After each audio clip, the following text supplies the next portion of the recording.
Vedeli ste, že ak zjete takéto sladkosti, tak váš imunitný systém bude o 30 minút odstavený a prestáva fungovať na niekoľko hodín? Toto nie je nejaká teória alebo hypotéza, ale vyše 50 rokov známy medicínsky fakt, že veľké dávky cukru zastavujú produkciu bielých krviniek. Ide konkrétne o neutrofily a keď ich telo prestane vyrábať, tak ľudské telo nie je schopné sa brániť vírusom, baktériám, parazitom alebo infekciám. Viete, že existujú steroidy na predpis, volajú sa prednizón a ich úlohou je potlačať imunitný systém. Vedci zistili, že takýto cukor potláča imunitu oveľa efektívnejšie ako prednizón.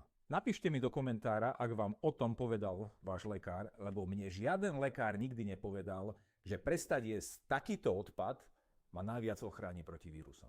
Čo odporúčajú vedci, ktorí sa týmto zaoberajú? 1-2 lyžičky surového medu, ktorý nielenže nepoškodí, ale dokonca posilní vašu imunitu, lebo obsahuje liečivé enzymy a minerály.